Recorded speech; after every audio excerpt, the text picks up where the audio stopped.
Look at Mark chapter 14, verses 22 through 25. You can see in the ESV, the institution of the Lord's Supper is the heading for this short paragraph. Let me read it to you. And as they were eating, he took bread, and after blessing it, broke it and gave it to them and said, "Take, this is my body." And he took a cup, and when he had given thanks, he gave it to them, and they all drank of it. And he said to them, "This is my blood of the covenant, which is poured out for many. Truly I say to you, I will not drink again of the fruit of the vine until that day when I drink it new in the kingdom of God." We see here at one of the most important pivotal moments in all of redemptive history, the institution of the Lord's Supper, as Jesus is facing the cross, soon to die, and then to be raised again, that he mentions, of all things, the covenant. John T. Rhodes points out in his book, one of the assigned texts for the class, he says most people can read this sentence, and in fact do read this sentence, as if that word, covenant, were not there. In fact, he says, if you just put your finger over the word and were to read the text, to most Christians, and Jesus says, "This is my blood, which is poured out for many. Truly I say to you, I will not drink of it," etc., that if you take out the word covenant, it hardly means anything different in most people's ears. Now, you could say because everyone in your church is so sophisticated, they would hear the reference to blood and they would immediately think of the blood on the altar and they would already be thinking of covenant. So maybe your people are like that. But most people read that sentence as if the word covenant isn't even there, especially if you've been around a church a long time and maybe the minister says these words at some point, the blood of the covenant. Just sort of rolls off the tongue and you don't think much of it. What difference does it make that Jesus describes his soon-to-be act of sacrifice and this ritual meal as the blood of the covenant? What is so important about this covenant idea that at this peak moment in his life and ministry, he would want to say something about covenant? Well, that's what this class is about. Whether you come from a tradition where there are lots of covenants all around, sometimes people who are new to Christ's covenant, that's where I pastor, sort of say, okay, we get it. There's covenant groups and there's covenant membership and you baptize covenant children and it's Christ's covenant church. All right, I get it. You have covenant college. Yeah, it's all very important. Others of you perhaps come from a church tradition where you've heard the language, but it has not been front and center or central in your understanding of the Bible. This passage mentions covenant, and for what reason? Well, in one sense, this whole class is about trying to fill out what it means and why Jesus would talk about covenant. But let me just show you one aspect of it, and I talk a little bit about this, I think, in my ecclesiology and sacraments class. This class, of course, talking about covenant theology, does have some overlap with sacraments, and we'll touch on that in a roundabout way at several points in the class. And I imagine there are some of you here, good Baptist friends, and you have people who are praying that this class will finally push you over to the edge into Presbyterianism. And there are others of you have people praying, I'm sending you to RTS, but just don't come out mixed up on this issue. So I was listening to the podcast today, Thinking in Public with Al Mohler. He was interviewing Carl Trueman. It's a good podcast if you're driving. He's talking about Carl's new book on creeds and confessions. And they're talking about the Westminster Confession, and Al says about the Second London Baptist Confession, thank you, Presbyterians, glad we could steal that and fix it for you. So we will talk about some of the differences and some of the overlap in understandings of the covenant. But let me show you something here in Mark's Gospel. Perhaps if you've had a gospel course here, you have learned that Mark's Gospel in particular is well known for these Markan sandwiches. By that I mean a number of different places, 5 or 6 in the Gospel of Mark, where quite deliberately you have A, B, A prime. That is, you have one theme, and then the theme revisited, and then in the middle is the meat. So it's a sandwich. You got a bun, you got meat in the middle. So for example, if you turn back to chapter 11, you can see this one very obviously. You see at the heading above verse 12, Jesus curses the fig tree. And then over verse 15, Jesus cleanses the temple. And then over verse 20, the lesson from the withered fig tree. This is an obvious Markan sandwich where the meat is in the middle. So Jesus curses the fig tree, and then on the backside, he explains why he has cursed the fig tree, because it isn't bearing fruit. And then in the middle, he cleanses the temple. Why? Because that is the literal enactment of what he just did symbolically with the fig tree. That the temple is representative of this religion in the first century that, according to Jesus, is not bearing the fruit that it should bear. And so it's the center of its religion there in the temple. Jesus cleanses it. That's to show the meaning. Why does he curse the fig tree? He explains it in the middle. That's what he's talking about. He's talking about a religion of Judaism that is not bearing fruit as it should. So that's one Markan sandwich. Go back to chapter 14. So here we have one. Notice around this passage, instituting the Lord's Supper, there are two different predictions. Verse 17, when it was evening, came with the 12, they were reclining at table and eating. Jesus said, "Truly I say to you, one of you will betray me, who is eating with me." They began to be sorrowful, say to one another, "Is it I?" He said, "It is one of the 12 who is dipping bread into the dish with me." So here is his prediction of Judas' betrayal. Now, notice after the institution of the Lord's Supper, verse 26, "And when they had sung a hymn, they went out to the Mount of Olives. And Jesus said to them, 'You will all fall away, for it is written, I will strike the shepherd, the sheep will be scattered. But after I am raised up, I will go before you to Galilee.' Peter said, 'Even though they will all fall away, I will not.' Jesus said to him, 'Truly, I tell you, this very night before the rooster crows twice, you will deny me 3 times. Sandwich. First, he predicts Judas will betray me. After, he predicts that Peter will deny him.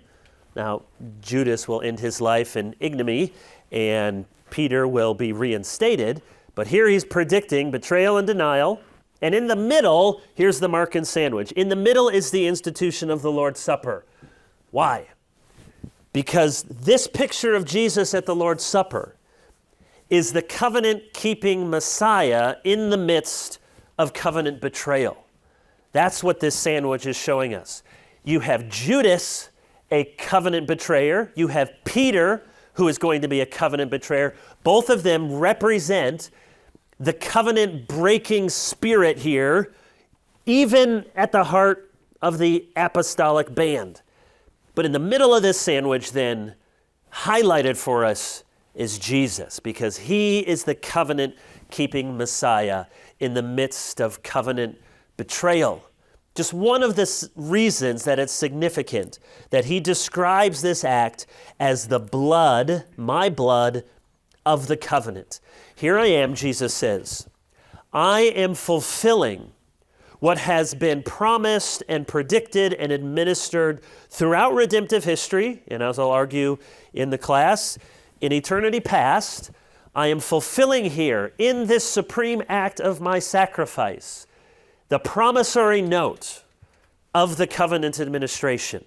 I am the one who will keep the covenant, these promises that have held you together even when you were full of covenant betrayal. I will keep this covenant.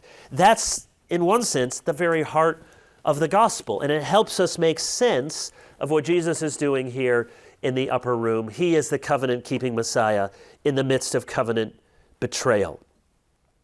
So what we're going to do today in this first lecture is give a number of introductory comments about covenant, the centrality of the covenant, some of the terms and words and definitions of the covenant, and then look at some history of covenant theology. That's where we're going over these 2 hours. I will give you a break about halfway through. So, to whet your appetite, there you go, a little pericope, and just a word to the wise, never say that word outside of the walls of the seminary. You never have to say it when you're preaching or teaching a lesson. Ladies in our Bible study, please turn to the pericope. That's just a good seminary word. So, that's to get us oriented to this covenant idea. So look with me now. We have to do some basic introduction. Look at the syllabus. Want to make sure you know what we're doing. You can see the contact information. If you don't have it in front of you, I trust you've seen it, and you can pull it up online because I know you don't have your computers. But there's a midterm exam. There's a final exam. Ask someone who has had one of my courses before, and they will tell you what these exams are like. They're largely wanting you to retrieve knowledge and information. I'm not trying to trip you up. Things that go on the board are often important things to learn. Everything in the midterm or the final will be something that I have talked about in the class. So your reading, of course, is going to help you on those exams, but it will be only things that I've talked about in the class. So that's what you want to pay attention to for those exams. They will be some basic knowledge questions and then maybe very short answer, just kind of bullet point. I'm not looking on those exams for you to fill up blue books or write essays, but just have you been listening? Have you been paying attention? So we have 2 of those. I keep my course requirements very simple. Required reading, research paper.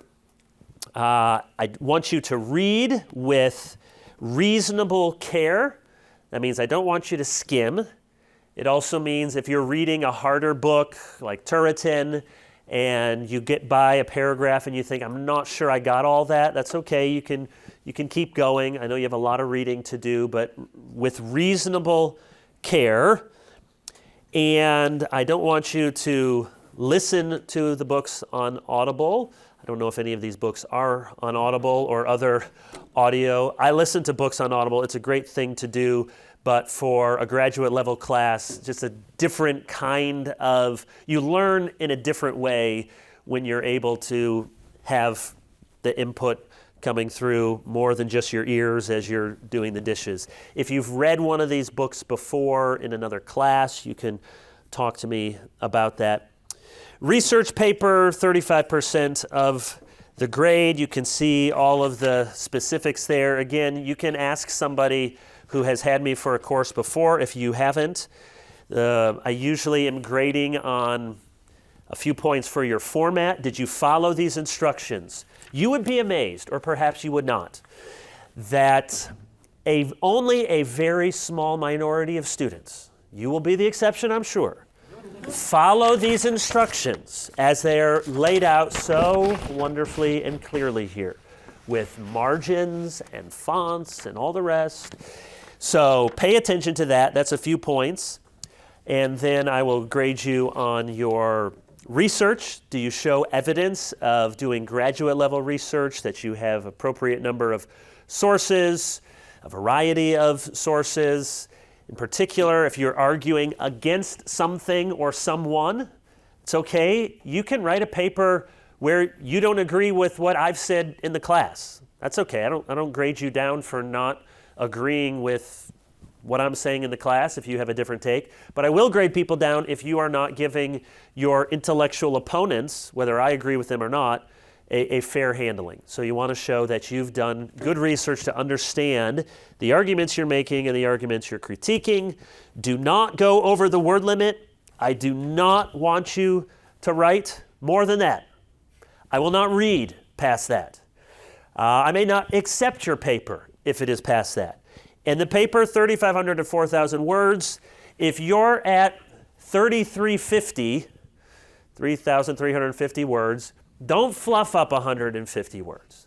It's okay. It's a ballpark, and if you can say what you need to say and you have a couple hundred words left, that's all right. I do not want you to go longer.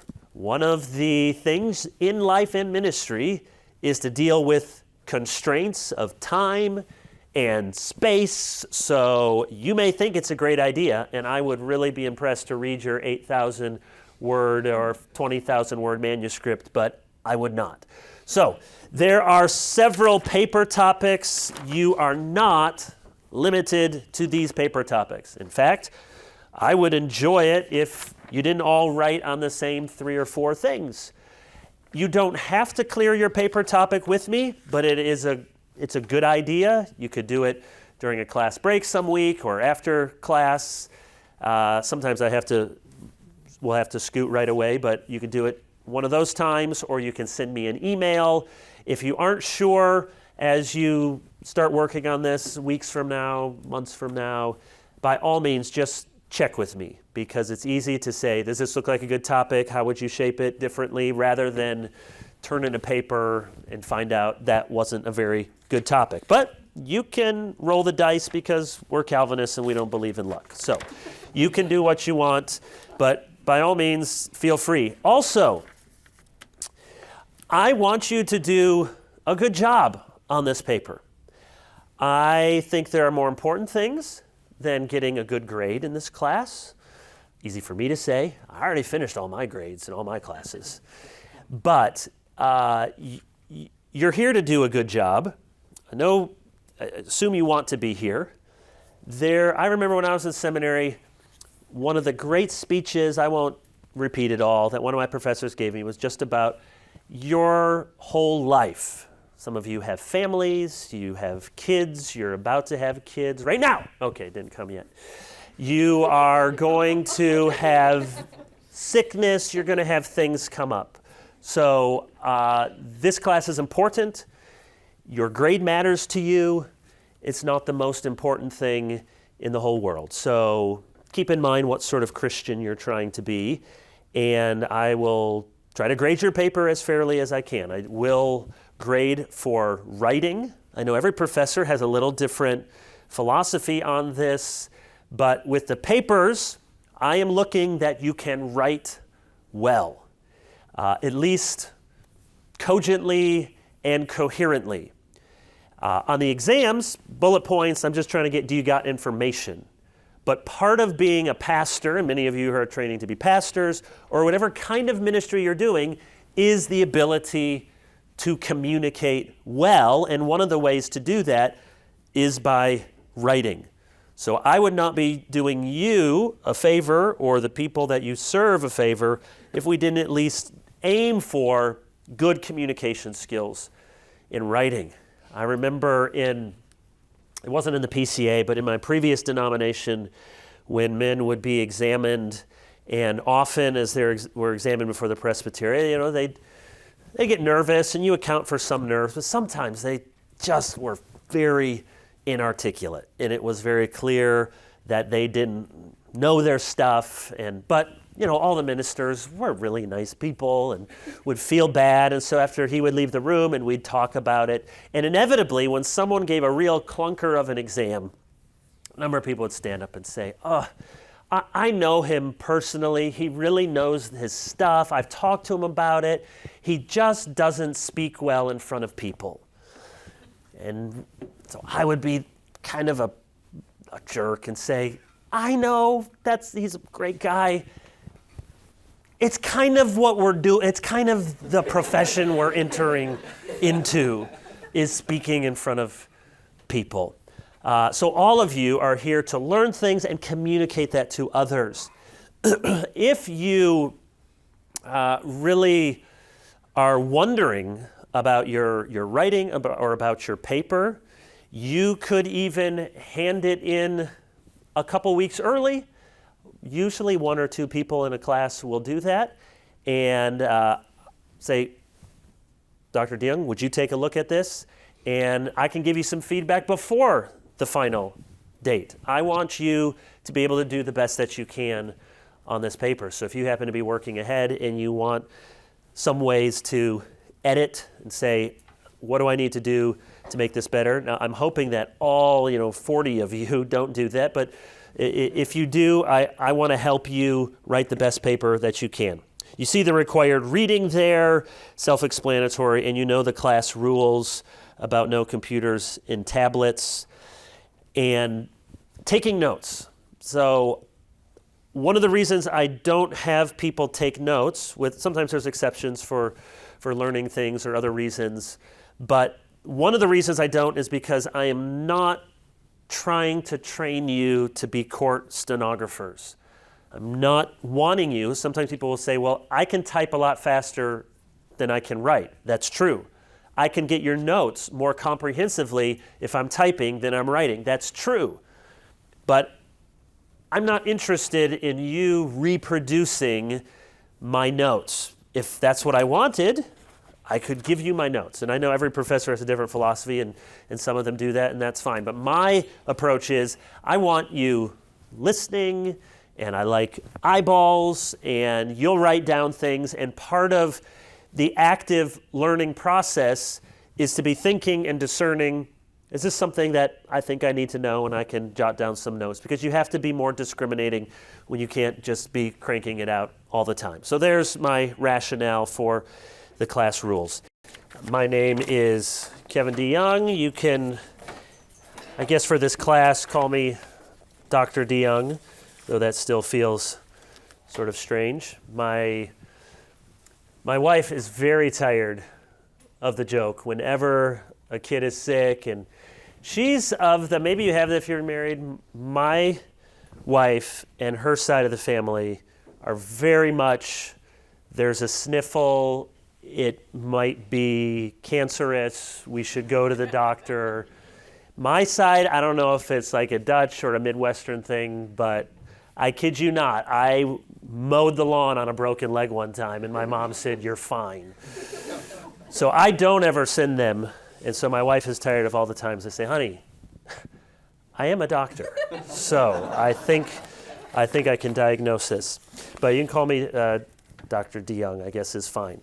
Let's press on then and do a little bit more before we take our halfway point break. So if you're taking notes, and most of you are, this section here in my notes is entitled The Centrality of Covenant. So centrality of covenant, that's what we want to talk about. No doubt, covenant is one of the most important, central, and unifying themes in the Bible. Some scriptural evidence, it is mentioned at least 300 times. Covenant is there at the Christmas story. It's there at the birth of John the Baptist. It's there in Luke 22 to explain the significance of his death. It's in Hebrews 8 to explain his high priestly work. Acts 3, the Jews were called the children of the covenant. And we'll have occasion throughout the class to look at many of these and many more occurrences. But it is, as I said, one of those words that's easy to just be a blip word on your brain and not realize that it's there at all of these turning points in redemptive history is the idea of covenant. Turretin, may his memory be forever blessed, says about the covenant of grace, quote, "Since it is of the greatest importance in theology, being as it were the center and bond of all religion, consisting in the communion of God with man, and embracing in its compass all the benefits of God towards man and his duty toward God, our highest interest lies in rightly knowing and observing it." Turretin says, in short, it's really, really important at the very heart of our religion. Here's another quote. "Our venerable grandsires were at home conversing upon the covenants. I love men who love the covenant of grace and base their divinity upon it. The doctrine of the covenants is the key of theology." Elsewhere, this same person talks about an old lady who was his cook at school. He said, "Many a time we have gone over the covenant of grace together, and I do believe that I learned more from her than I should have from any 6 doctors of divinity of the sort we have nowadays." So who said that? That great Baptist, Charles Spurgeon. Charles Spurgeon said, "I love men who love the covenant of grace. The doctrine of the covenants is the key of theology." Spurgeon was the one who said it was this old cook who taught him more than the doctors of theology nowadays. And that's important, as we'll see throughout this class and even later today. The covenant idea is in particular a central theme in Reformed and Presbyterian theology, but it has a very important place in Reformed Baptist understanding, and Charles Spurgeon exemplifies that. J.I. Packer says about covenant theology, he says this in his preface to, we'll come back to this name in a moment, Herman Vitzius, who has one of the seminal works on covenant theology in the 17th century. We'll come back to him. But J.I. Packer, in a long introduction to this book, says that covenant theology is a hermeneutic, that is a way of reading the whole Bible. Later in the course, there'll be a whole lecture on dispensationalism, and covenant theology and dispensationalism are really two opposite, though Christian, they're not antagonistic, but opposite ways of viewing Scripture. Now, in between, we're going to learn about some new kinds of covenant theology, progressive covenantalism, new covenant theology. But Packer's right. Covenant theology is not just a conclusion, but it is a whole way of viewing the Bible. And so just as if you talk to someone who was raised dispensational, probably some of you were. I have a lot of people at Christ Covenant who have dispensational background. I've been preaching through Revelation for 6 months, and you can tell the people who are, this is way different than I learned this book. Dispensationalism is not just a conclusion here. You can swap out conclusions. It's a different set of lenses for reading the Bible. Covenant theology is like that, Packer says. Biblical doctrine has to do with the covenantal relationships between God and man. Packer says biblical ethics have to do with our covenantal relationship with others, and the Christian religion has the nature of a covenant life. So God and man is a covenant relationship. Ethics is our covenant relationship, and your whole life is a covenant life. Packer says it is necessary for a proper understanding of the whole Bible. The gospel cannot be properly understood unless it is viewed through a covenantal frame. Now, lots of people can't articulate covenant theology and they still love Jesus and know the gospel, so it's not that you can't be saved without this class. But to fully grasp all that is happening in the gospel, Packer says, you need to have covenant theology. The Word of God cannot be properly understood, and the reality of God cannot be properly understood apart from a covenantal frame. And then finally, he says, how does covenant theology, quote, force itself on all who read the Bible? Packer's arguing that once you have in your head this category of covenant, you begin to see that you really need to incorporate it into your whole reading of the Bible. He says, one, by the story it tells, by the place it gives to Jesus Christ in the covenant story, by the specific parallels between Adam and Christ as heads of a covenant people, and by the eternal covenant of redemption. All of that is Packer underscoring for us the centrality of this covenant idea. Next big heading. So that's first big heading for today. Here's the second. I want to talk about some words and definitions. Maybe, especially if this is your first seminary class, maybe saying, well, I've now heard this word about 100 times, and I'm yet not quite sure what we're talking about. What is a covenant? Let me give you a number of different definitions, and we'll siphon down to complex to simple. Heinrich Bullinger, the reformer, says a diatheke.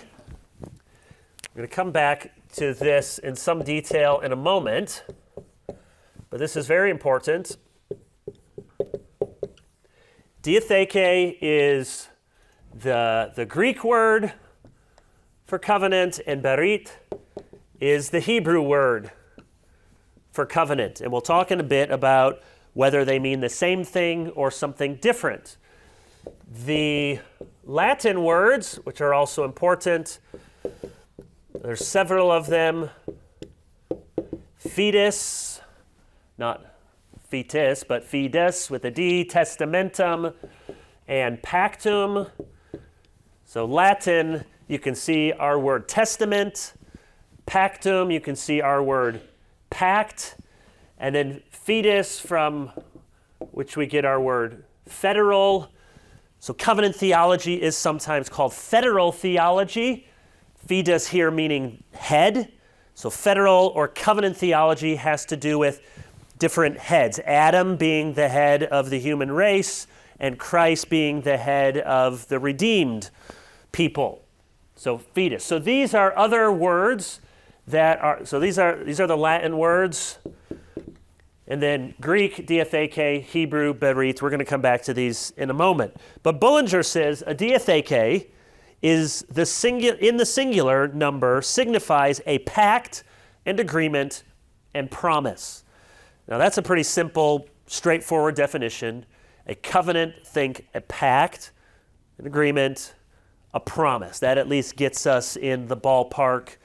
So when you buy a house, assuming you're having to borrow money from the bank, you're going to sign some kind of contract, an agreement, a promissory note. They're loaning you this money at a certain interest. You have lots and lots of papers to sign. If you buy a car, when you get married, marriage is a covenant.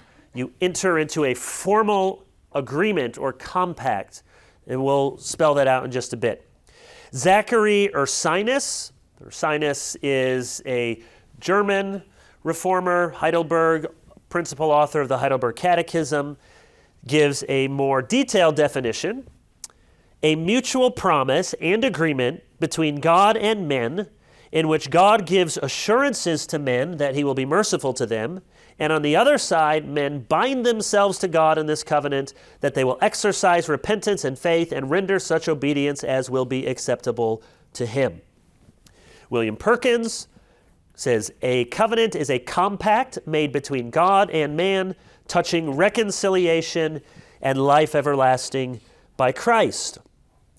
Here's Vitzius. Here's his definition. He may win the prize for the hardest to understand.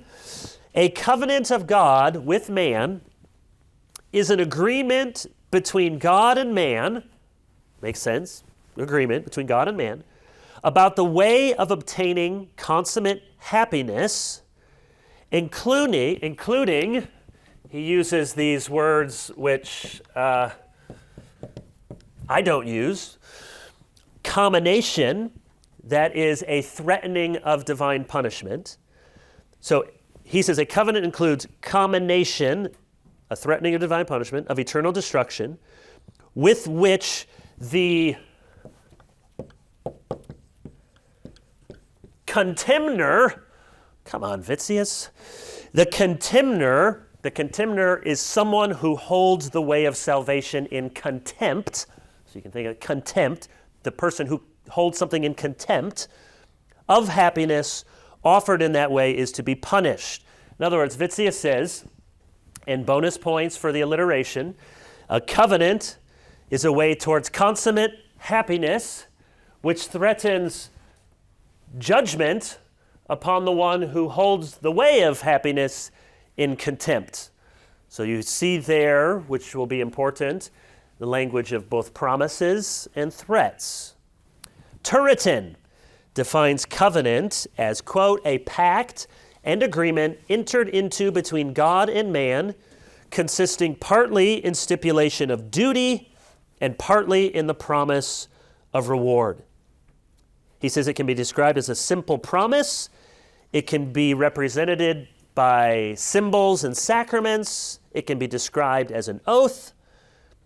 Peter van Maastricht says a covenant denotes an agreement between God and his people in which God promises beatitude and stipulates obedience. So those are all old Reformation, post-Reformation definitions, but you hear some of the common language. So it's a pact, it's an agreement, there are promises, there's warnings, there's rewards, there are stipulations.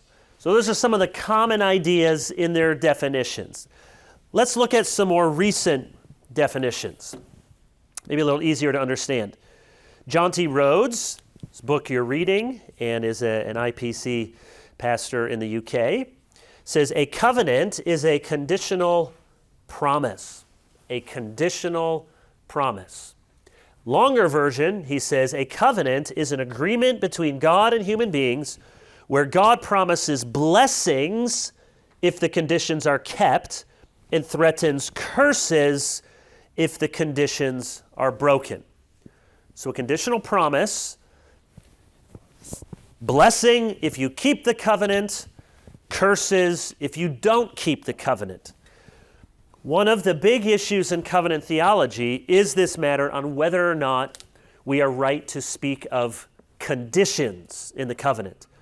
And John T. there puts it in his definition, and I agree with him, that the covenant has conditions, but some good Reformed theologians get nervous about that because condition then sounds like merit, works. You're saying there are things I need to do. So it's important to remember, a covenant can have conditions without stipulating that you have to keep all the conditions. So Christ will keep the conditions for us. But a covenant, by its very nature, I think John T. is right, is an agreement in which certain conditions must be met, certain things you must do.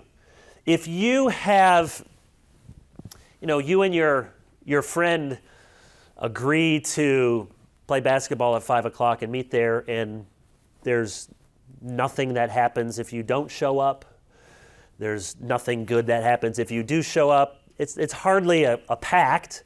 It's hardly an agreement. It's more like just good intentions or wishful thinking. It's only when there is some threat of bad and some promise of good that we have a real agreement. The bank is going to loan you this money, and you sign this because they are making a promise to you that if you have a fixed interest rate, that's going to be your interest rate. They're promising that you can use this money, and you're making a promise that in a timely manner you will pay it back. And if you keep doing that, then you can pay down your house in a bazillion years.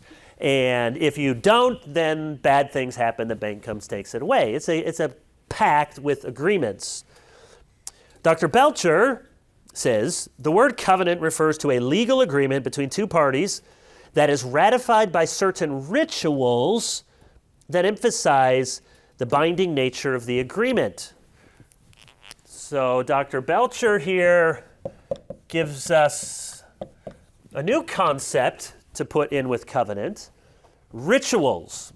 I don't think every covenant in life has to have rituals, but he's right that in the Bible, covenant arrangements typically have some sort of ritual that signifies or signs, gives a sign and a seal to that covenant. So for example, marriage, Malachi says marriage is a covenant.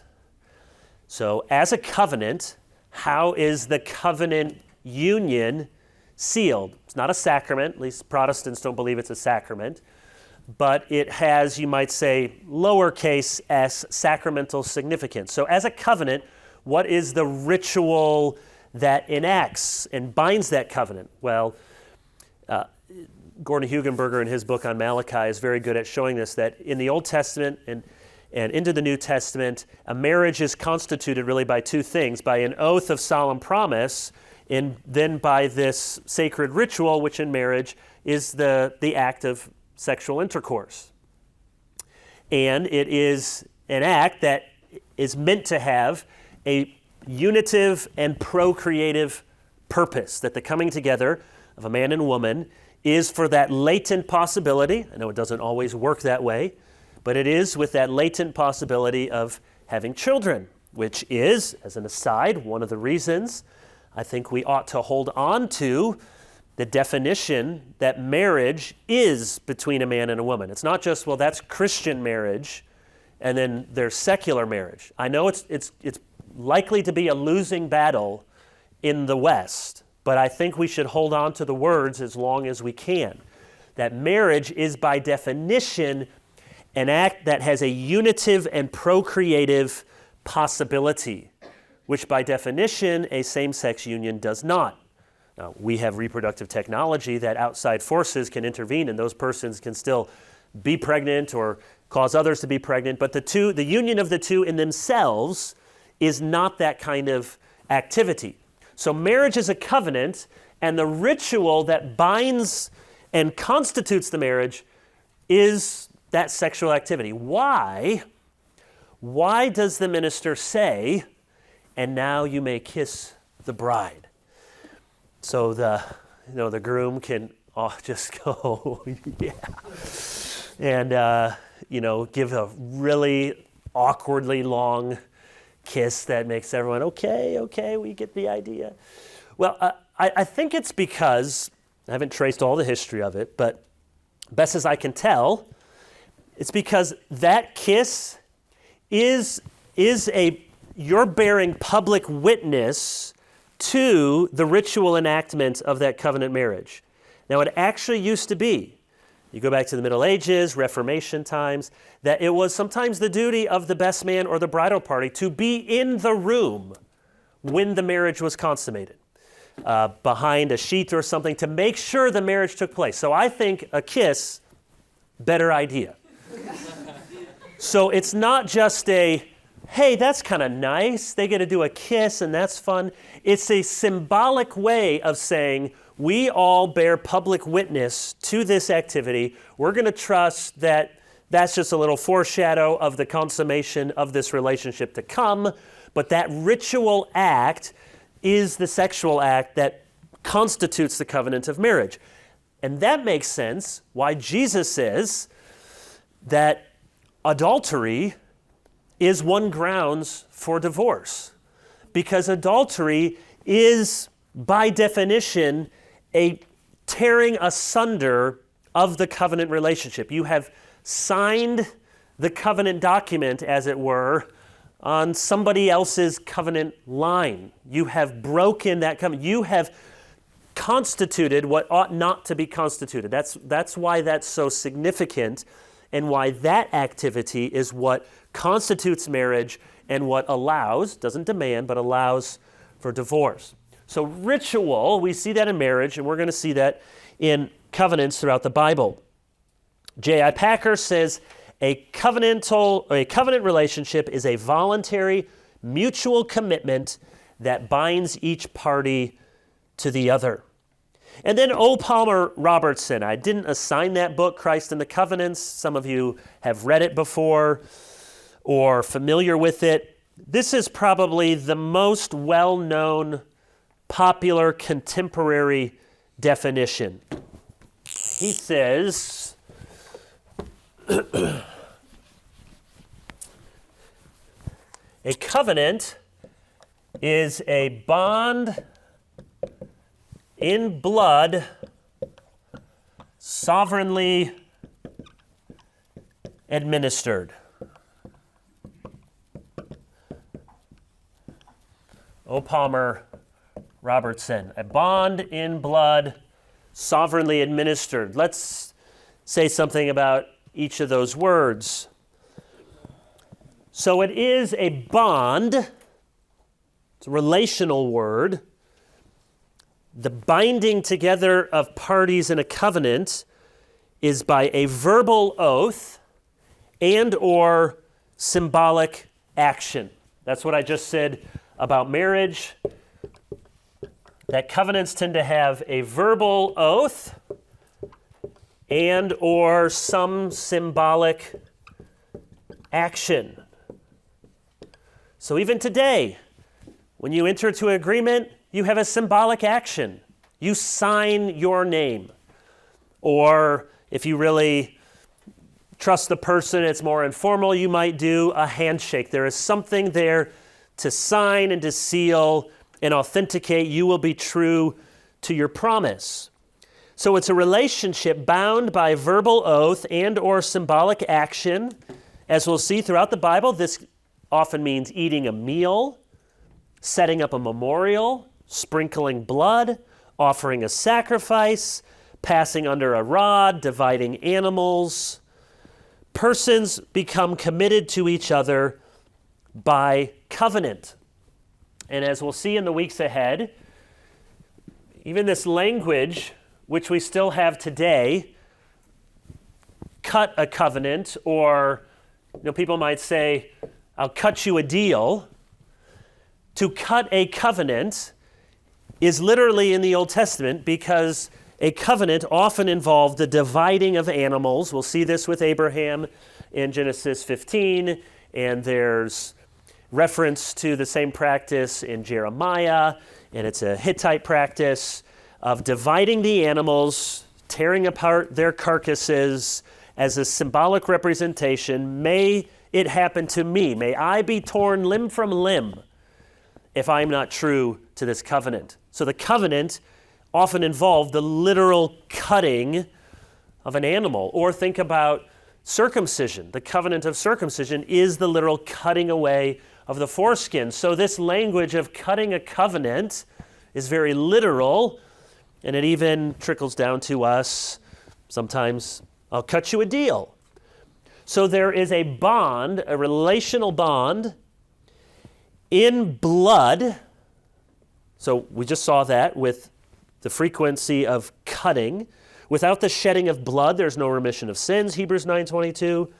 Leviticus 17:11, life is in the blood. The shedding of blood represents a judgment on life. And then sovereignly administered. So God dictates the terms of the covenant. Bond, a relationship in blood, this ritual, often bloody symbolic action, sovereignly administered. So God is the one initiating the terms of the covenant.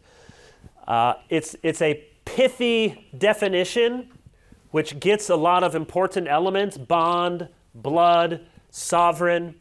My one hesitation with it is I think it's perhaps too precise in that there are examples of covenants in the Bible that don't involve blood, that have other symbolic representations, though often, and most importantly, they do. So give a little asterisk why perhaps a little too narrow, but it's a good definition. Here's my definition. A covenant is a promissory agreement between two parties. Just trying to put it very simply, a promissory agreement between two parties. That word, promissory, means there are blessings and curses. There are threatenings and there are stipulations. It's bound up in a web of promises and obligations. A promissory agreement. One other thing to say, just here under definition, and then we'll take a break.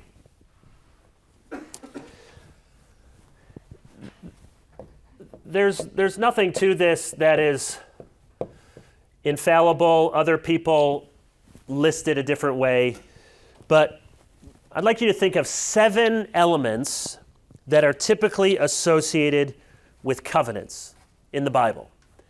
7 elements, and I've worked hard to make these as easy to remember as possible. So I have 3 P words and 4 S words. So promises, seen that. Number 2, there are prescriptions. So there are certain things that you are told to do. And then there are penalties. If you could find a way to make them all S words, you could turn this into stipulations, and this into sanctions. So covenant has promises. I will do this for you. I will do this in obligation. Prescriptions, things you must do. Penalties, things that happen if you don't do them. And then, now I'm stretching a bit to try to get all the letters to line up. But there is a swearing, so some kind of, as we saw, verbal oath. Then there is a seeing. Yeah, it's a stretch, but you're witnessing some kind of action. So there's a seeing. There are, this one was really written statements. And then, what's the last one? There are signs. So the seeing has to do with really the public nature of the bearing witness. Take the wedding analogy again. A covenant, there is a seeing. One of the reasons, I just wrote this 2 days ago, but it is one of the reasons that I would not advise someone to go to a gay wedding, because I think there is, in the nature of that, even if you know to yourself you don't agree with it and you've stated your disagreement with it, there is in the public nature of that ceremony a kind of seeing and almost sanctioning by your presence and by your witness to that event, which we know, and I hope you agree, as Bible Christians, we cannot give our sanction to. So promises, prescriptions, penalties, swearing, seeing, and then written statements. So there's documents, and then signs. The signs might be a rainbow or circumcision or bread and wine. These are 7 ways to think about. It's not that every covenant you come and you can just tick off, but it's, I think, a pretty good list of what we mean when we have a covenant relationship in the Bible. That it's more than just a, hey, you promise this, I promise that. There is a larger web of meaning to it. And one of the reasons, as we'll see throughout the class, we have an Old Testament and a New Testament. Or it might even be better titled an Old Covenant and a New Covenant. And so why do we have a New Testament? Because whenever there, or almost, when you have a major new covenant arrangement, you have new written statements. You have new documents pertaining to that covenant. And I think it was quite deliberate that the end of Revelation, especially if you take the later date, 90 AD, and John's the last apostle around, and he has some awareness that with his impending death, the end of the apostolic era is coming to a close, that he ends Revelation with very deliberate covenantal language. If anyone takes away from the words of these books, he will be taken away from the tree of life. If anyone adds to them. So that's the same language from Deuteronomy at the wrapping up the Mosaic covenant. Those are the warnings. Here are our covenant documents. Don't add to them. Don't subtract from them. And so Revelation, it's not, I don't think John just got up one day and said, today's a good day to write the last book in the Bible. So he's not thinking quite like that, but I do think he had an awareness. I have apostolic authority. I'm writing something that will be authoritative for the church.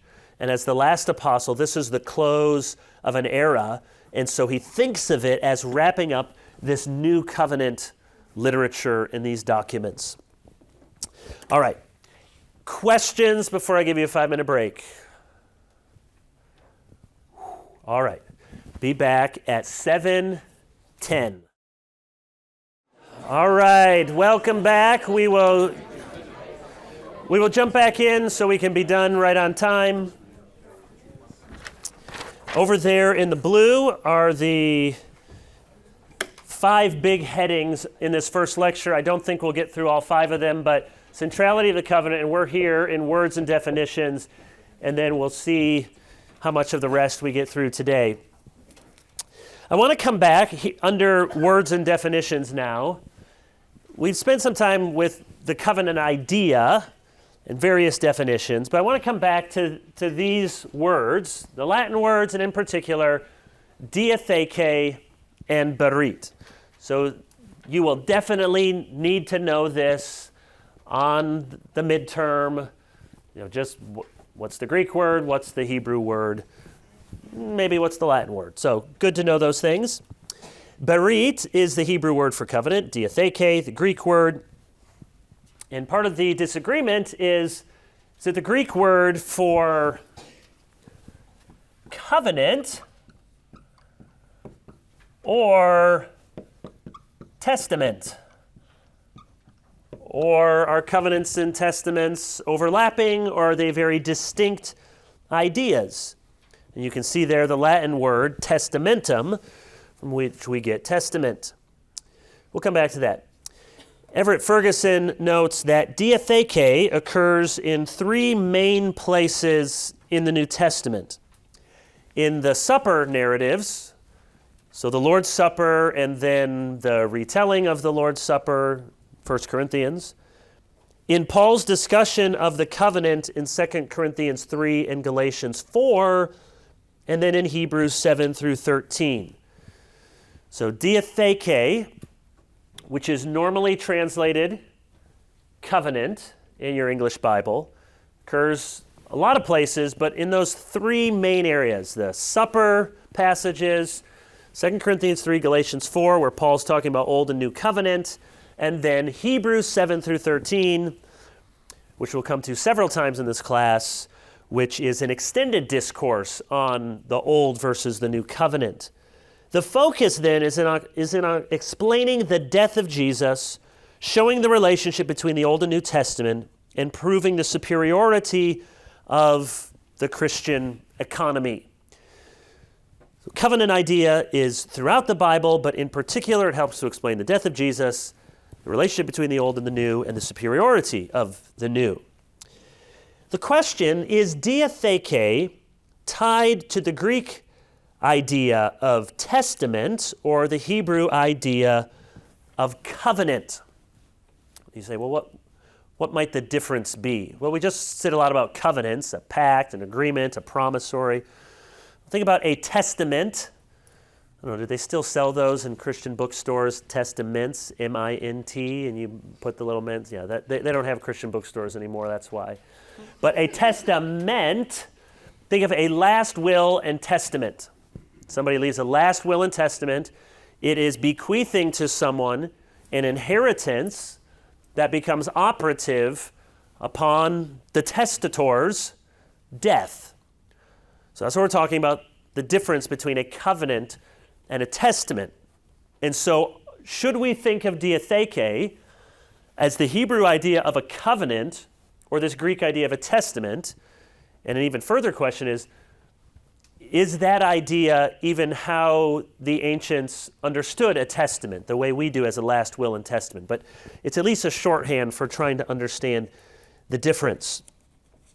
Turretin says diatheke can refer to every covenant and agreement, but it particularly denotes a, quote, testamentary disposition with a federal agreement. He says the covenant of grace is both a testament and a covenant. So we are right to call it, quote, a covenant by a testament, or a testamentary covenant, or he says a federal testament. What is he saying there? So Turretin's saying diatheke, sometimes it's both of those things. It is always a covenant, but he says sometimes it's a testamentary covenant. That is, the promises of the covenant come to you in a testamentary fashion when the testator, the one who signed this last will and testament upon his death, is when you receive the promises and the inheritance. It's a covenant, Turretin says, because it's an agreement between parties. Because you think of a last will and testament. Your grandmother's going to leave you something when she dies. That's what she makes unilaterally, agreeing in law, stipulating. You don't make promises to her, typically. Maybe your grandma's like, you got to do this, this, and this, or you don't get it. But typically it's just, there it is, a bequeathal, a giving over of possessions. So it's a covenant, Turretin says, in that it's an agreement between parties with conditions and a mediator, but it's also a testament because he says there is an inheritance, the testator must die, and the execution of the agreement lands solely on the one making it, not on the heirs or the recipients of it. Say that again. The execution of the agreement lands solely on the one making it. So this is going to be executed because your grandma saved the money and she wrote this legally binding document that upon her death you receive your inheritance. It is not dependent upon the heirs or the recipients. So Turretin says the testamentary idea is principally urged in Hebrews 9:15. So turn there in Hebrews 9. If you've had your Greek class, quite all right. No requirement that you've had one, but if you do and you have your Greek Bible, you can also look at your Greek Bible in Hebrews 9:15. Hebrews 9:15, reading in the ESV, says, "Therefore, he is the mediator of a new covenant." You can, if you have your Greek, it just says kai, dia, tuto, diathekes, kaines. And according to this, through this covenant, new covenant. So it's the word that we've been talking about, diatheke. Therefore, he is the mediator of a new diatheke, so that those who are called may receive the promised eternal life, since a death has occurred that redeems them from the transgressions committed after the first covenant. Turretin, like many early Reformed theologians, says, this is clearly a covenant, but it has the testatory idea. And you can see why he says that. A mediator of a new covenant, and those who are called may receive. It's the language of inheritance. A death has occurred that redeemed them from the transgressions. So it fits with this idea of here's a type of covenant that's a testament. You receive this inheritance upon the death of the one who initiated the agreement, the execution of it. Vitzius, come back to him, says berith includes the idea of a testament, but properly speaking, it signifies a mutual agreement between parties. Still, he sees the testamentary idea often in the New Testament use of diatheke. So you have, if you're keeping score, you have Turretin, you have Vitzius, who say diatheke is a covenant, but sometimes it also includes this idea of a testament. However, many, maybe even most more recent Reformed theologians argue for a stronger discontinuity.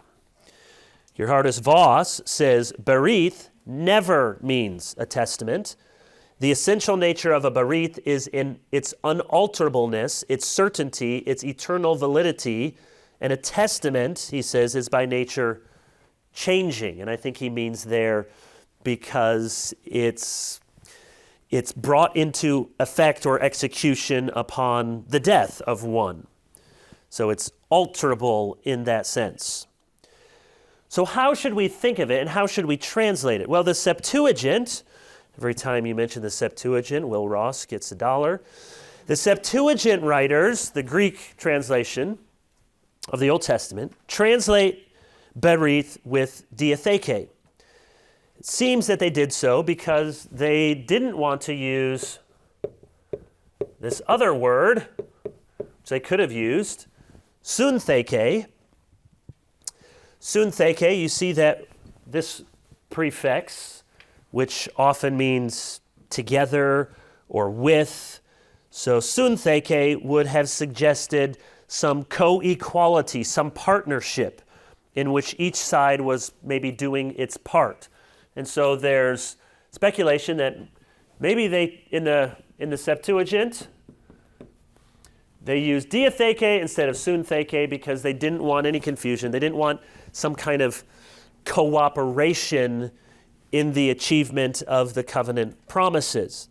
Now, the King James translates diatheke in the New Testament as testament 14 times, and all the others as covenant. The RSV translates diatheke every time as covenant, except for Hebrews 9:16. So go back to your Bible. You may or may not realize this isn't a direct line, but the RSV, the Revised Standard Version, is deliberately in the tradition of the King James Version. And then later there was an NRSV, which did a lot of things that evangelicals didn't like and wasn't the same translation philosophy. So today the NRSV is usually only used in mainline denominations. You may not realize that the ESV is a deliberate retranslation of the RSV. So the RSV was a good translation. It did a few things that evangelicals really didn't like, and with good reason. So the biggest example is the translation of the word virgin in Isaiah, taking that out and making it young woman for theological reasons. So the RSV was never going to catch on. The ESV asked for permission to revise the RSV, and so the ESV is, I forget the exact percentage, but it's very much overlaps with the RSV, and the RSV is in the tradition with the King James. All that to say, the RSV then only one time translates diatheke not as covenant, and that's going to show up here in the ESV. So look at Hebrews 9:16. For where a will, now you say, what's that word? Well, verse 16 in the Greek, hopu gar diatheke, same word. Same word in verse 15 as in verse 16. Where a diatheke is involved, the death of the one who made it must be established. For a will, so here the ESV a second time translates it. And I have to go and check the RSV if that one time includes these two verses or not. But you see here verse 16 and 17, same word. Verse 17 in the Greek, diatheke gar epi nekrois. Same word used in verse 15, 16, and 17. The ESV translates it a will in verse 16 and a will in verse 17, and then verse 18 goes back to therefore not even the first covenant was inaugurated without blood. So all around this discussion, covenant, here in verse 16 and 17 translates it as a will. So you say, well, is the ESV wrong? It depends. There are, what it's reflecting is this continuing debate. Now, words have a semantic range of meaning, and so it's not inappropriate that the same Greek word might be rendered with two different English words in different contexts. So the question really is, you can see the ESV thinks that in order to make sense of verse 16 and 17, that diatheke must have a testamentary. It must be a will and testament kind of covenant, even though it is still the word diatheke. So, to put a fine point on it, should Hebrews 9, 16, and 17 be seen as a last will and testament, which is how the ESV translates it? Let me give you some reasons for yes, some reasons for no. Here's some reasons for yes, for understanding, even though it's diatheke, that it's a testamentary idea. Well, we see that the death of the testator, again, not a word we use often, just the one who initiates the legal testament, the testator. The death of the testator is necessary for the testament to go into effect. We already saw that. Those may receive the promised eternal life since a death has occurred. Verse 16, for where a diatheke is involved, the death of the one who made it must be established. For a diatheke takes effect only at death. It certainly looks like, you can very easily conclude, that this is a testamentary idea. We are talking about something that is executed once the testator dies. Death is what initiates the execution of this testament. Many, including Calvin, favor testament. It does make the easiest sense of verses 16 and 17. So the ESV translates it as will, with this idea of a testament, and there's good historic theological reasons for doing that. On the other hand, why might this not be a testamentary idea?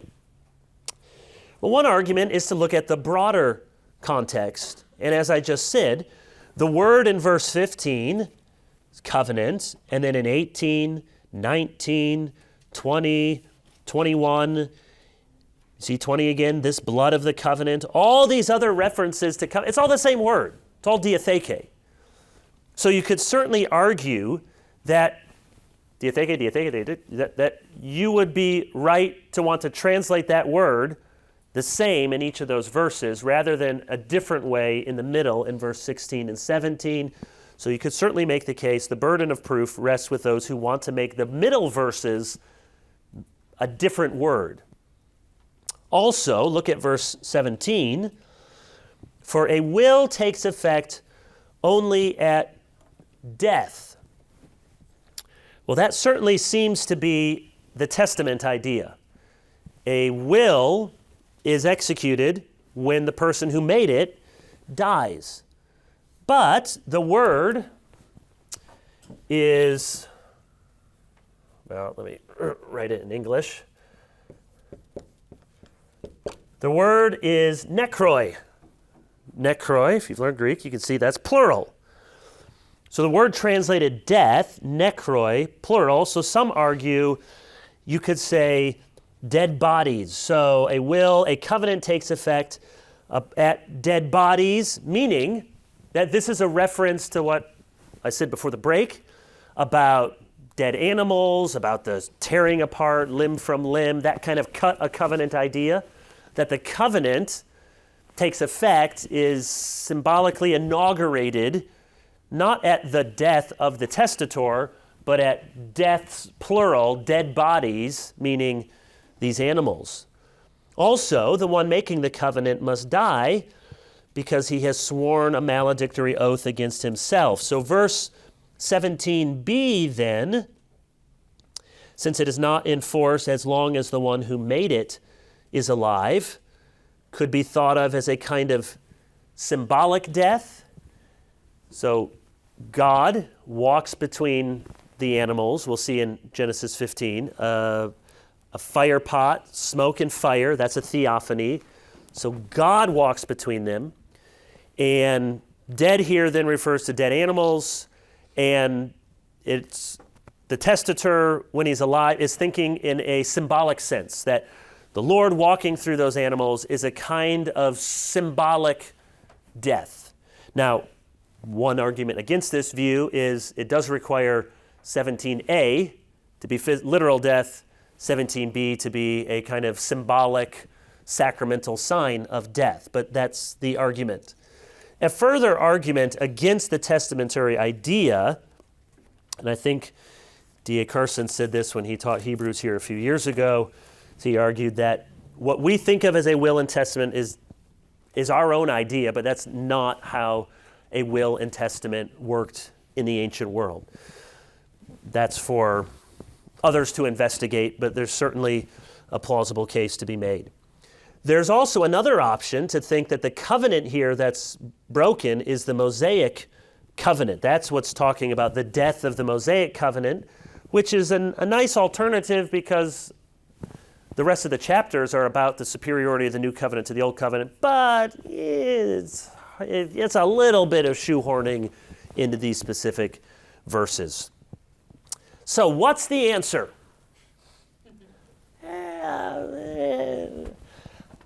Well, I will say this. O. Palmer Robertson, mentioned earlier, is especially adamant that we should not confuse the two concepts. Chancellor Ligon is also very strong on this, and covenant theology is his thing, and he's read all the literature very well. So most newer Reformed theologians are very strong in saying, no, the covenant idea and the testamentary idea are different, and diatheke is berit. We should think of diatheke everywhere as berit. We're talking about an Old Testament covenant idea. So I try to split the difference. I feel myself torn between Robertson and Duncan and lots of other people, but I mean, Turretin, he counts for something too, and Calvin.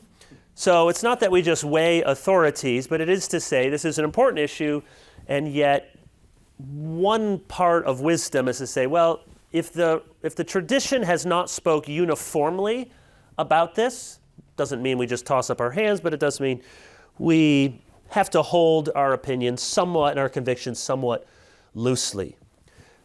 Trying to split the difference, I would say that both a covenant and a testament relate to death, but the difference, of course, we can see in a covenant, that death stands at the beginning, and in a testament, it stands at the end. Now, in a covenant, it's at the beginning symbolically. You're not really dead, but circumcision points to the cutting away of the flesh. Baptism even has an undercurrent of curse. The floodwaters sweep is mainly about cleansing and forgiveness, but I'm convinced Meredith Klein's right that there's also an undercurrent of... So covenants typically have some kind of symbolic action of death or potential cursing at the front end, where a testament is death executed at the end. But in both, death is presumed.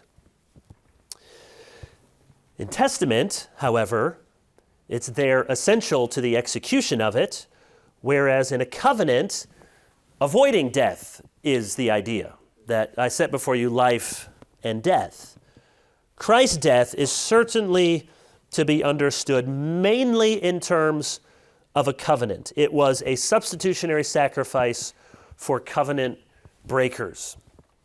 We're going to get to the Westminster Confession if we have time, because the Westminster Confession, this is why I also don't want to make too fine a point on it. The Westminster Confession also overlaps the covenant idea and the testament idea. So at the very least, say mainly what Berith is covenant, mainly diatheke in the New Testament. Mainly we're looking at this Old Testament Hebraic covenant idea, promissory agreement. But might there also be the testamentary notion of one who dies and then upon his death gives an inheritance? I, for one, think that there is some of that testamentary idea. And so I don't think the ESV has to use the word will in verse 16 and 17, but I don't think it's wrong to do so. So the main idea is clearly covenant in the Hebraic sense of a relational compact, but I don't think we have to limit the word from ever having that overlapping testamentary idea. Yes? You mentioned earlier when Carson came here and taught Hebrews that he said there was a difference between our understanding of testament and will and how that would overlap with them, but a lot of the language you're using, like just in the past 5 sentences, sounds very Western. So is that is it just very fine points, and actually when someone died, that's the same now? It's good. Did anyone take Carson's Hebrews class? Gene, what do you remember? How? No? Okay. Again, far be it for me to think that the Don was wrong. I haven't traced his argument to know if it is a fine nuance or eliminates all of this. All right, moving on to history of covenant theology. Many have said that it is a particularly Reformed doctrine, and we'll see some ways that that's true, but I also want to make the case that it has been around from the very beginning. It's always important. It was critical to the Reformers. Their argument was, in fact, that the Church of Rome had departed from the tradition, that the Church of Rome in the 16th century had accumulated all of these barnacles from the medieval church-state synthesis and corruption of the papacy. The Reformers were always wanting to show, no, we are not trying to say something new. So we do take that seriously. Is this just a Reformed idea, or has it been around? Certainly, to be fair, it has received much greater attention and definition in Reformed theology, but it does figure in the early church. Figures prominently in the Epistle of Barnabas, in Justin Martyr, in Irenaeus, in Clement of Alexandria, in Augustine. Andrew Woolsey, Woolsey, you don't need to know his name, but he has a big dissertation on history of covenant theology, and he helpfully points out where some of this continuity. He says, in the patristics, in the church fathers, the early centuries, they used the covenant idea to stress unity and to explain the discontinuity between the Old and New Testaments. They talk about salvation as one eternal covenant in Christ unfolding in time. They emphasize the unilateral promise of grace that requires a response of faith and obedience, but this response requires divine enabling. Augustine develops covenant in a legal sense, and Augustine connects covenant with baptism. So just to play some, won't be the last time I play a few Presbyterian cards here for you to look at. I know that one of the arguments that my good Baptist friends make is, okay, you say that infant baptism has been around for most of church history. And they'll say, well, that's true. Okay, we kind of debate the first couple centuries, but pretty much everyone agrees, at least from the 3rd century, it's infant baptism. So my Baptist friends will say, yes, but why did they baptize infants? They baptized them because of a belief in baptismal regeneration, or that it washed away original sin, or baptism conferred justification, and that's not why you Presbyterians are baptizing. I say it's true. So I say, okay, people were baptizing. I grant you that's not new, but your theology upon which you're baptizing is new. I'm trying to summarize what I think my Baptist friends would say. And I do think we have to look at that squarely and say, yeah, the Westminster Confession of Faith is not just pulled out from Tertullian or from Justin Martyr. And yes, in many parts of the early church, medieval church, they're thinking of infant baptism in these sacerdotal ways. However, my response would be, it's not completely foreign that baptism is linked to the covenant idea. And you see it in Augustine, and the covenant theology is particularly prominent in the church father Irenaeus. Irenaeus is sometimes called the first covenant theologian. He understood diatheke primarily as a relational term describing God's interaction with his people. He understood it as covenant rather than the transfer of an inheritance or a gift. So again, back to that covenant idea versus will or testament. Irenaeus said, no, this is really mainly about a relational compact or agreement. True, covenant theology was not prominent in medieval theologians, but Doug Kelly, who used to teach here, argues that the covenant idea, especially as it relates to the plan of salvation, and executed by the triune God was a foundation for theologians like Lombard and Aquinas in the Middle Ages. So Doug Kelly is saying, yeah, you don't find explicit covenant theology, but this idea that there's intra-Trinitarian agreement to accomplish and execute our salvation, that is a covenant idea, and that's at the very foundational level for key figures in medieval theology. So we don't want to overstate the case, but we don't want to be ignorant and think that covenant theology just sprang up de novo, out of nowhere, out of the head of John Calvin. So, to the Reformation. Covenant theology grew out of Swiss soil. It's there in Zwingli, who's a full generation before Calvin.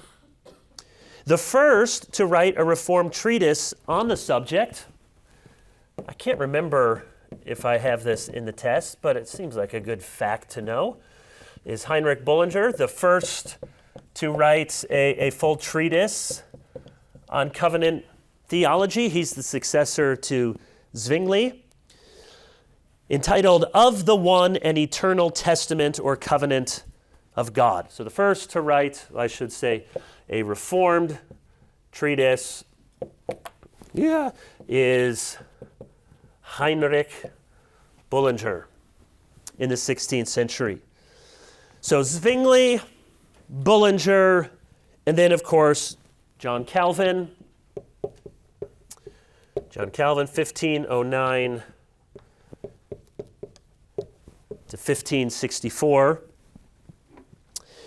And then Beza, who is, so Bullinger, after Zwingli, and then Calvin, his successor is Beza. They all have the covenant idea. If somebody asks, well, was Calvin a covenant theologian? On one hand, you could say no, he did not make it the key to his system. It's not his central dogma. It's not his overarching structure.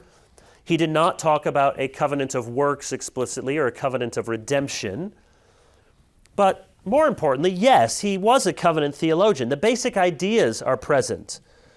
The covenant of works may not be articulated by Calvin, but it's anticipated by him. The covenant idea is woven throughout his theology and in his sermons. It formed a vital part of his theological structure. He took all the points by Zwingli, by Bullinger, and expounded them in more detail. So you see it in the Institutes in particular, where he talks about unity and discontinuity of the covenant. When he talks about the harmony of the law and gospel, he talks about the unilateral and the bilateral significance of the covenant, and he relates covenant to the visible church and then the invisible church of the elect. So we'll come back to many of those terms. But Calvin certainly has many of the key ideas in his theology. So from the Swiss cantons to Germany, key development is in Zachary Ursinus and Caspar Livianus. They're students of Calvin at Geneva, and then Peter Martyr Vermigli. They further develop this in Germany and in the Palatinate, which is where Heidelberg was. And then in the 19th century, German theologian, the name of Hepp, Heinrich Hepp, 1820 to 79. You probably haven't heard of him, and that's okay, but he was important in the understanding of the history of covenant theology. Another Heinrich. Johannes Heppe. That sounds peppy. Okay. Heinrich Heppe argued that the German Reformed theology was actually a rejuvenation of Melanchthon's theology. Now, Melanchthon works alongside with Luther, sort of a half generation later. So Hepp's argument is that this covenant theology is not really Reformed in its genesis, but was really Lutheran. This has been, I think, disproved by Peter Lilbeck, president at Westminster. This was his dissertation and others. He shows convincingly that federalism, this covenant idea, is intrinsic to Reformed theology. Now, it's fine. We don't have to get into, who came first with Reformed and Lutheran, but I do think he's right. And we'll see in a moment why this view of Heinrich Heppe has some legs to it.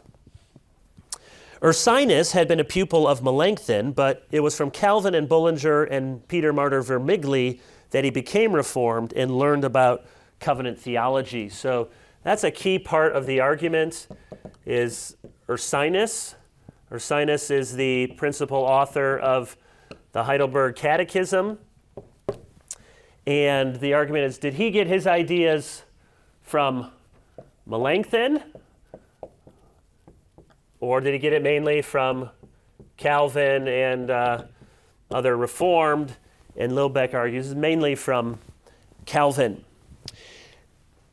After the Reformation, the idea of covenant theology, like so many wonderful things in life, owe their blessings to the Dutch. I can say, since anyone else Dutch in here? That's right. What's your last name again? It's not Dutch, radio. Oh, who is Nykirk? Isn't that a good? That's me. Yeah? No? I think so. Yeah, good. We'll claim it. You know, if you ain't Dutch, You ain't much. that's true. You ain't much. So, 3 key Dutch figures. First, and look, this first lecture for those of you, especially your first class, and these names are going by fast, I know, and just get some of the basic contours. You don't have to, the exam's not going to tell you to give much of a rundown on these. Just need to get a lay of the land here. Johannes, how would you pronounce this? Some say Coxius, some Cochius. So Johannes Coxius, 1603 to 1669. He writes the book, The Doctrine of the Covenant and Testament of God. Coxius is often called the father of federal theology, but he should really be credited with bringing together what already existed in various bits and forms. So his work is from 1648, but there's some other important works. So for one thing, you have the Westminster Confession of Faith, 1646, 1647, so that's earlier. You also have the Marrow of Modern Divinity, which would prove to be a very consequential book a couple generations later in Scotland, but that book dates to 1645. So when Cochius writes his book on the Treatise of Covenant Theology, he already has the Westminster Confession of Faith, Marrow of Modern Divinity. So again, he's not saying something that hadn't been said before, but he is bringing together these various strands. In one sense, covenant theology, you could say he's the father of biblical theology. So when you say biblical theology, do you just mean theology from the Bible? No, biblical theology as a specific discipline refers to a theological method that traces the redemptive storyline of Scripture. So, for example, an exegetical theology is sort of what you get in the church most Sundays, verse by verse, exposition. Here's what these paragraphs, these verses. Systematic theology is when a particular topic of Scripture, say the crucifixion, the atonement, the two natures of Christ, the Trinity, covenant, take a topic, systematize it. What does the whole Bible say? What we mean by biblical theology is let's trace this idea. So Coxius, in some ways, is the first one to do biblical theology. In contemporary vein, it usually goes to Gerhardus Voss, another Dutchman, transplant to America. his book, Biblical Theology, teaching at Princeton Seminary, the beginning of the 20th century. So biblical theology says, let's look at the idea of the temple. Oh, there's a temple in the garden, and then there's a tabernacle, and then there's a temple in Solomon's day, and then Jesus is the new temple, and then the new heavens and new earth are like a temple come down. So you trace the idea throughout the Bible. So Coxius, in doing covenant theology, is a kind of biblical theologian. Let's trace these ideas, the unfolding promises of God. He traded the typical scholastic method, which was very much still in vogue at the time. So those of you who have to read Turretin is really a high point of Protestant scholastic theology. Lots of fine definitions, lots of philosophical terms, where Coxius does something different and replaces that scholastic method with what we might call today a contextual, historical, biblical theology. And then, the name that I've given you already several times, Hermann Witsius, his book, The Economy of the Covenants. The Economy of the Covenants from 1685. Again, you can get the 2 volumes of this. RHB published them. J.I. Packer has a nice introduction. And it's not the easiest to read. It's in squint print, but this is another classic text on covenant theology. And then finally, third Dutchman, Wilhelmus Abrakel, in his The Christian's Reasonable Service, which RHB also published. You can get the 4 volumes of it, and covenant theology is riven throughout there. His systematic theology, I forget the exact date. I think it's right around 1700. So Hepp, who I had up there earlier, Heppe, one of the reasons he became significant is he argued that, so you say, why was Hepp, other than being German, why did he want to argue that covenant theology was really German, and Lutheran rather, in its origination? Well, part of what he was trying to do is he was trying to say covenant theology was like softening Calvinism. Calvinism was very harsh and logical and made central predestination, reprobation. And so Hepp's argument was, no, covenant theology started out Lutheran, and the Reformed adopted it because they saw that this Calvin predestination theology needed to be softened with something more relational and full of promises and life.